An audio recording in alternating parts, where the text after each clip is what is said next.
भी नहीं होता कि भगवान खुद आके बताएंगे कि और स्थान है यहाँ इनसे आगे, तो मन मानने को तैयार नहीं होता। काल यही चाहता है कि ये भूल जाओ उस भगवान को, कहीं ये यहाँ से निकल ना जावे, क्योंकि काल भगवान जो यहाँ का मालिक है, ब्रह्म जिसको ज्योति निरंजन भी कहते हैं, उसको श्राप लगा हुआ है। 1 लाख मानव शरीरधारी प्राणियों का नित आहार करता है, इसलिए उसने ये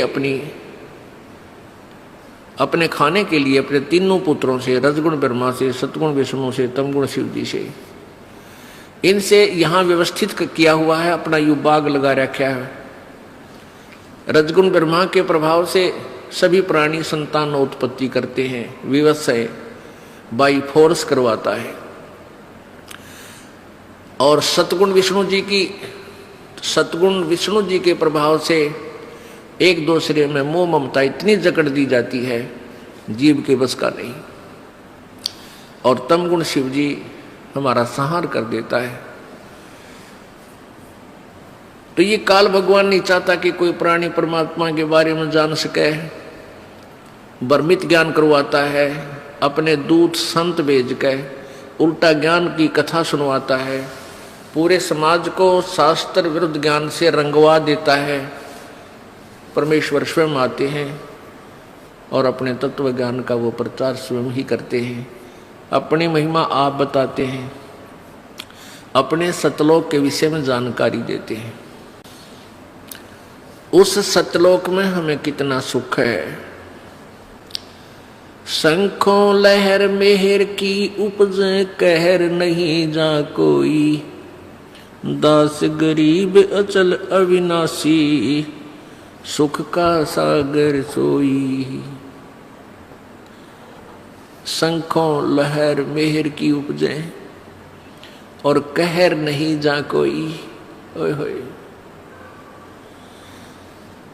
दास गरीब अचल अविनाशी सुख का सागर सोई।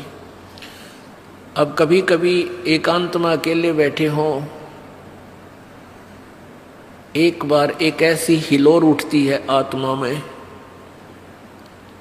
इतना आनंद आता है उस समय कि कोई भी दुश्मन शत्रु नहीं लगता, कोई बुरा नहीं लगता, सब अपने से लगते हैं। और वो आनंद एक विशेष आनंद होता है। वो कुछ ही क्षणों के लिए रहती है, फिर तुरंत चली जाती है, फिर कोशिश करने से भी सेट नहीं हो पाते हैं। उसके जाते ही फिर कहर की लहर शुरू हो जाती है, उसको ऐसे कर दूंगा, उसको ऐसे कर दूंगा, उसने मेरी हानि कर दी।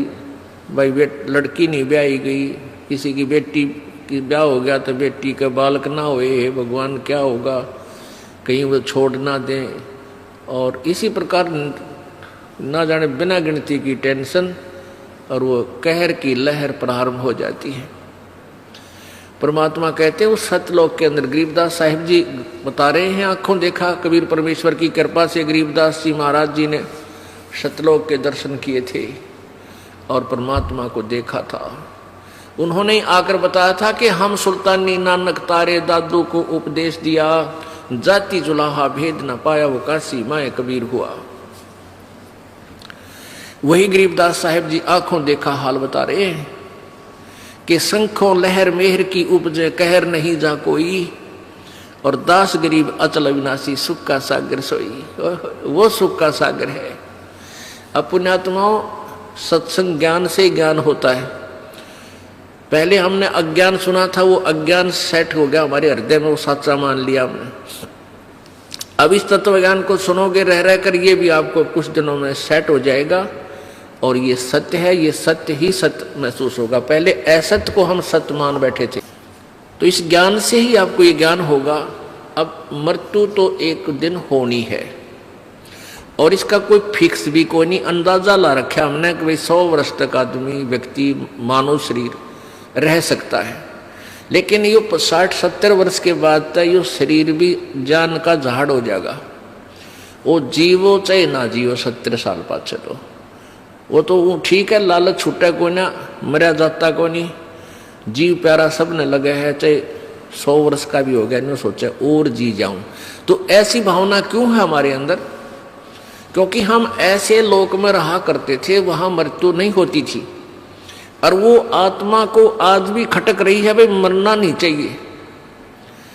हम सतलोक में रहते थे, वह मृत्यु नहीं होती थी। तो इसलिए अब भी इस आत्मा को न्यू लगा है, ये क्यों मर गए, हम क्यों मर रहे हैं, ये मरना नहीं चाहिए। तो ये बीमारी तो, इसका विकल्प तो यहाँ है ही नहीं। यहाँ तो हार्ड एंड फास्ट रूल है, अटल नियम है यहाँ का, जो जन्मा सो मृत्यु होगी, मृत्यु होगी उसका जन्म जरूर होगा। और सतलोक में ये नियम है कि वहां पुनर्जन्म नहीं है,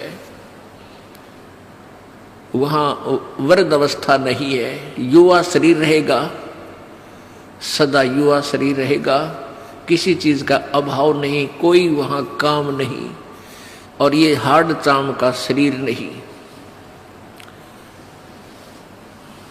पुण्यात्माओं, ज्ञान से ही ज्ञान होता है, सुनने से ही ज्ञान होता है, सत्संग से आपको प्रेरणा मिलती है कि हम अपनी मृत्यु तो होनी ही है, अवश्य होनी है।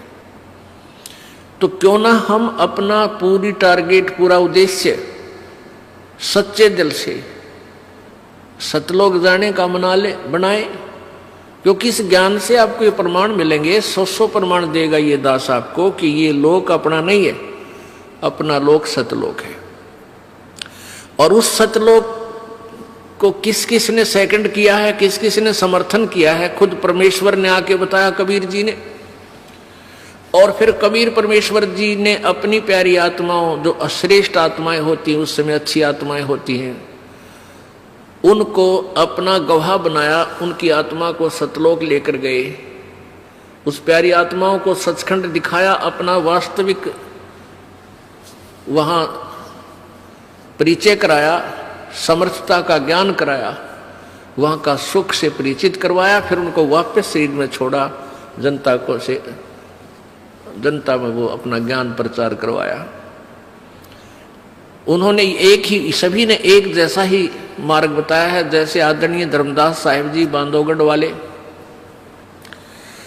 आदरणीय मुरुगदास साहिब जी, आदरणीय दादू साहिब जी, आदरणीय नानक साहिब जी, जिससे सिख धर्म का उत्थान हुआ, आदरणीय गीसादास साहिब जी, आदरणीय गरीबदास साहिब जी, इन सभी पुण्यात्माओं ने परमात्मा को पाया। इन्होंने सचखंड सतलोक आंखों देखा, और फिर वापस आकर के उस अनुभव की आंखों देखे, उस परमात्मा की शक्ति समर्थता का अपने अमरवाणी में कलम तोड़ विवरण किया। हम देखा सो साच है और सकल प्रपंच, गरीबदास साहिब जी कहते हैं हमने जो देखा वो सत्य है, बाकी जो कह रहे हैं वो सब प्रपंच झूठ बोल रहे हैं। तो पुण्यात्माओं, क्या आवश्यकता थी उन महापुरुषों ने, नानक साहिब जी ने या गरीबदास साहिब जी ने सचखंड के बारे में डंडोरा पीटन की? यदि वो स्थान ना होता तो वो सत्य है। हमने अभी तक जो ज्ञान सुना था स्वर्ग तक, अब स्वर्ग से आगे हमारी बुद्धि काम करे नहीं थी। अब हमें ज्ञान हो गया, अब हम अपना तन मन धन से उस सतलोक में जाने का प्रयत्न करेंगे। पुण्यात्माओं, सु अवसर है। परमेश्वर ने काल से कहा था कि सतयुग में, काल ने कहा था परमेश्वर कबीर जी से कि 3 युगों में जीव आप कम ले जाना, और चौथा युग जब कलयुग आवे तब तब शरण जीव बहु जावे। ऐसा वचन हर मोय दीजे, तब गवन संसार ही कीजिए। काल ने कहा था प्रभु 3 युगों में, सतयुग त्रेता द्वापर में, आप अधिक प्राणी सतलोक मत ले जाना, और चौथा युग जब कलयुग आएगा तब आप कितने ही प्राणियों को सतलोक ले जाना। तो परमात्मा ने कहा ठीक है तथास्तु। तो उस परमात्मा के उस वचन अनुसार, और काल ने भी अपने मुख से ही कह दिया कि कितने जीव ले जाना। लेकिन एक और प्रार्थना की थी कि जो आपके ज्ञान को स्वीकार करे आप, वो आपका, और जो आपके ज्ञान को स्वीकार नहीं करे, मेरे ज्ञान को स्वीकार करे, वो हमारा। आप उसको बाई फोर्स मत ले जाना, अपना ज्ञान दे करके अपना बनाना।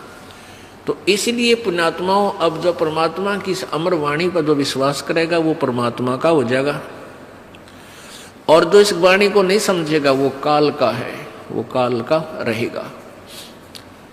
जैसे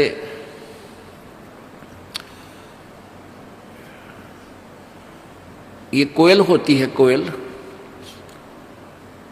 ये अपना अलग घोंसला बना के अपने अंडे उत्पन्न नहीं करती, क्योंकि ये कौवे जो होते हैं कोयल के अंडों को खा जाते हैं। वो क्या बुद्धिमत्ता करती है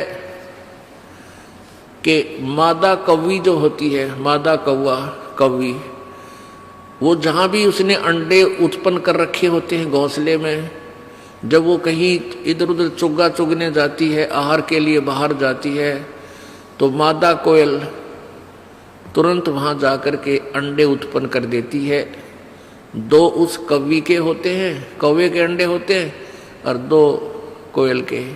अब वो कौवी वापस आती है, वो देखती है 4 अंडे हैं, वो पहचान नहीं पाती है मेरे कौन से हैं, इसलिए वो चारों की परवरिश कर देती है, उनको से करके मैच्योर बना देती है, बच्चे निकाल देती है। अब कोयल और काग के बच्चों में कोई अंतर नहीं होता जब तक वो छोटे होते हैं। अब वो मादा जो कोयल होती है वो देखती रहती है कि तेरे बच्चे इस घोंसले में हैं और इन चरवा मत हैं, वो भी नहीं पहचान पाते।